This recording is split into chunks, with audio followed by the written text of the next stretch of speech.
ഇന്ന് ചേർന്ന KTU syndicate യോഗം കോറം തികയാതെ റദ്ദാക്കി. 2 CPM MLA-മാരും സർക്കാർ ഉദ്യോഗസ്ഥരും യോഗത്തിൽ നിന്ന് വിട്ടുനിന്നു. രജിസ്ട്രാർക്കും പരീക്ഷാ കൺട്രോളർക്കും പുനർനിയമനം നൽകണമെന്ന ആവശ്യം അംഗീകരിക്കാത്തതിനാലാണ് വിട്ടുനിന്നത്. സുപ്രധാന അജണ്ടകൾ ചർച്ച ചെയ്യാനിരുന്ന യോഗമാണ് കോറമില്ലാതെ പിരിഞ്ഞത്. വിജിനുണ്ട് വിവരങ്ങൾ നൽകാനായി. വിജിൻ, എന്തുകൊണ്ടാണ് ഇവർ വിട്ടുനിന്നിരിക്കുന്നത്? അവർ പറയുന്ന ഒരു വിശദീകരണം എന്താണ്? മറ്റൊന്ന്, ഈ സുപ്രധാനമായ ഒരു യോഗമായിരുന്നു ഇന്ന് KTUവിൽ നടക്കേണ്ടിയിരുന്നത്. എന്താണ് വിശദാംശം വിജിൻ?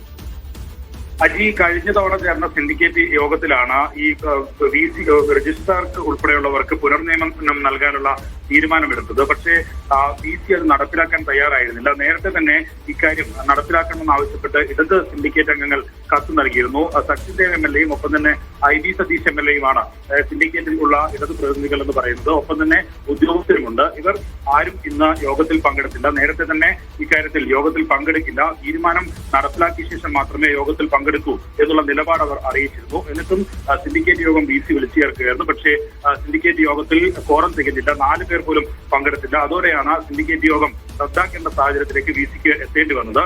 എന്തായാലും നേരത്തെ കുറെ കാലങ്ങളായി ഉള്ള പ്രതിസന്ധിയാണ് KTUവിൽ നടന്നുകൊണ്ടിരുന്നത്. അതിനുശേഷം ഹൈക്കോടതിയുടെ തീരുമാനപ്രകാരമാണ് കഴിഞ്ഞ തവണ സിൻഡിക്കേറ്റ് യോഗം ചേരാനുള്ള നിർദ്ദേശം നൽകിയത്. ആ സിൻഡിക്കേറ്റ് യോഗത്തിൽ സിൻഡിക്കേറ്റ് അംഗങ്ങളുടെ നിലപാട് അംഗീകരിച്ചിരുന്നു. പക്ഷേ ആ നിലപാട് അംഗീകരിച്ച് പുറത്തെത്തിയ ശേഷം ഈ രജിസ്ട്രാറുടെ ഉൾപ്പെടെയുള്ള പുനർനിയമനം നൽകാനുള്ള തീരുമാനം അംഗീകരിക്കാതെ വന്നതോടെയാണ് സിൻഡിക്കേറ്റിൽ വീണ്ടും പ്രതിസന്ധി ഉണ്ടായിരിക്കുന്നത്. എന്തായാലും സുപ്രധാനമായ ചില അജണ്ടകൾ ഉൾപ്പെടെ വരേണ്ടിയിരുന്ന ഒരു യോഗമാണ് ഇന്ന് കോറം തികയാതെ പിരിഞ്ഞിരിക്കുന്നത്.